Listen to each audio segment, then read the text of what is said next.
नमस्कार मंडळी, मी तुमचा लाडका मित्र वरद विजय चव्हाण आणि मी तुम्हा सर्वांचं माझ्या युट्यूब चॅनलमध्ये स्वागत करत आहे. म्हणजे आज रिलीज झालेले आहेत 3 मराठी सिनेमे. एक म्हणजे अल्ल्याड पल्ल्याड, दुसरा आम्ही जरांगे आणि तिसरा संघर्ष योद्धा. आणि त्याचबरोबर कार्तिक आर्यन म्हणजे आपल्या अल्ल्याड पल्ल्याड या नायिकेचा जो आवडता हिरो आहे, म्हणजेच अनुष्का पिंपोटकरचा आवडता हिरो आय थिंक, जर मी चुकत नसेल तर, कार्तिक आर्यनचा चंदू चॅम्पियन हा सिनेमा. सो आता अल्ल्याड पल्ल्याड माझा बघून सिनेमा झालेला आहे. जेव्हा या सिनेमाचा ट्रेलर आला, फर्स्ट लुक काय ते कॅरेक्टर रिव्हीलचे सगळे व्हिडिओज आले किंवा जे ट्रेलर आला तेव्हा सुद्धा मी म्हटलं होतं की या सिनेमाच्या बाबतीत मी खरंच खूप उत्सुक आहे बुवा. आणि खास करून जे 3 मराठी सिनेमे एकाच दिवशी आलेले आहेत एकमेकांसमोर हातात साखळी घेत, त्यांच्यापैकी अल्ल्याड पल्ल्याड या सिनेमाला माझं पहिलं प्राधान्य असेल, कारण खरंच ट्रेलर आणि सगळं चांगलं झालेलं आहे. बट कधी कधी असं होतं की खोदा पहाड निकला चू, म्हणजे असं काही या सिनेमाच्या बाबतीत झालं आहे का, तर चला तर जाणून घेऊया. म्हणजे गोष्ट आहे का गावाची. एक तर सर्वप्रथम म्हणजे या फिल्म मेकर्सना हॉरर कॉमेडी हा सिनेमा, अशा जॉनरचा सिनेमा मराठीमध्ये खूप काळानंतर आला आहे गेस. म्हणजे आय थिंक पूजा सावंत यांचा लपाछुपी, जर मी चुकत नसेल तर, का लपंडाव असंच काहीतरी त्या सिनेमाचं नाव होतं. तो हॉरर कॉमेडी जॉनरचा सिनेमा नव्हता, बट हॉरर कॉमेडी हा सिनेमा या जॉनरचा खूप काळानंतर मराठी सिनेमामध्ये आलेला आहे. त्याबद्दल या प्रयत्नासाठी तरी या फिल्म मेकर्सचं खरंच खूप कौतुक करायला हवं. आता गोष्ट आहे का गावाची आणि त्या गावात वर्षातून येणाऱ्या 3 दिवसांची. आता हे 3 दिवस काय आहेत, या 3 दिवसात काय होतं, गावकरी या 3 दिवसात काय काय करतात, आणि बरं या 3 दिवसात हे जे आपले 3 मित्र आहेत आणि आपली नायिका आहे ती या गावात कुठल्या कारणासाठी जातात, कुठल्या कामासाठी जातात, या सगळ्या गोष्टी जर तुम्हाला जाणून घ्यायच्या असेल, थोडाही स्टोरी रिव्हील न करता, तर मी तुम्हाला रेकमेंड करीन की हा सिनेमा सिनेमागृहात जाऊन नक्की बघा. म्हणजे भट्टी चांगली जमता राहिली आहे असं कुठेतरी हा सिनेमा संपल्यानंतर वाटतं.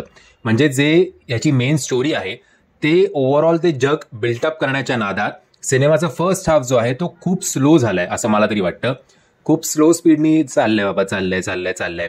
बट खरी मजा मला जी आली हा सिनेमा बघताना, तो म्हणजे या सिनेमाच्या सेकंड हाफ चांगला स्पीड पकडतो. बरं, अधूनमधून जे काही मी तुम्हाला आधी पण म्हटलं होतं की गौरव मोरे, सक्षम आणि सगळे अन्य आपले कलाकार असल्यानंतर कॉमेडीचं टायमिंग चांगलं जुळून येणार आहे, आणि तसं झालेलं आहे. काही कॉमेडी सीन्स चांगले झालेले आहेत. काही जे हॉररचा जो इम्पॅक्ट असायला पाहिजे, जे प्रेझेंटेशन असायला पाहिजे, ते पण बऱ्यापैकी जमून आलंय. एकदम कल्टवालं नाही झालं किंवा एकदम सुपर्ब नाही झालं असं नाही म्हणणार, बट बऱ्यापैकी जमता राहिलाय थोडक्यात असं आपण म्हणू. म्हणजे जसं आता पाकिस्तान आपल्या विरोधात जिंकता राहिली, तसंच काहीचं हा cinema one of the cult cinema होता राहिला, हे मला प्रामुख्याने सांगावं असं वाटतं. पण मी या व्हिडिओच्या सुरुवातीला म्हटल्याप्रमाणेच की या जॉनरच्या सिनेमामध्ये हात घालण्यात आणि टेक्निकली हा सिनेमा खूप चांगल्यापैकी जमून गेल्याबद्दल या सिनेमाच्या मेकर्सचं खरंच खूप कौतुक.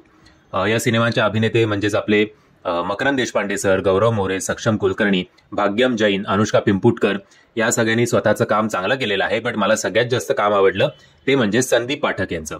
सो खूप चांगली त्यांनी भूमिका ती केलेली आहे. त्याचबरोबर या सिनेमाचे जे डिरेक्टर आहेत प्रीतम एस पाटील, त्यांनी आज ही जी काही भट्टी आहे ती चांगली जमवण्याचा प्रयत्न केला, त्यात त्यांना बऱ्यापैकी यश आलेलं आहे.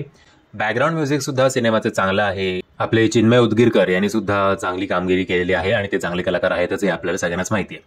सो ओव्हरऑल मी रेकमेंड करीन की हा सिनेमा एकदा तरी या प्रयत्नासाठी जाऊन बघायला काही हरकत नाही आहे बुवा. जर मुंजा हा सिनेमा, मतलब जरी आपले मराठमोळी डिरेक्टर असले, तो बॉलिवूडचा सिनेमा चालू शकतो, तर त्याच जॉनरमधला अल्ल्याड पल्ल्याड हा सिनेमा सुद्धा चालायला काही हरकत नाही आहे बुवा. आता जेव्हा मी विचार करतो ओव्हरऑल सिनेमा बघितल्यानंतर, सो ओव्हरऑल मला असं वाटतं की टायटल अजून कॅची हवं होतं या जॉनरच्या सिनेमाला जस्टिफाय करणारं. ते कुठेतरी मला असं वाटलं की जरा गणलंय. मे बी अलबत्त्या गलबत्त्यासारखं टायटल जर चालू शकतं, पण तो एक टिपिकल लहान मुलांचं ते नाटक होतं आणि त्याच्यावर आता सिनेमा सुद्धा येणार आहे. बट हे लहान मुलांचा पिक्चर नाही आहे ना, इकडे ॲडल्ट्स आणि फॅमिली बरोबर एन्जॉय करणारा हा सिनेमा आहे, फॅमिलीला घाबरवणारा हा सिनेमा आहे. सो त्या हिशोबाने काहीतरी व्हायला पाहिजे होतं नावाच्या बाबतीत. जरा ते कॅची झालं असतं तर लोकांना अजून मजा आली असती कदाचित.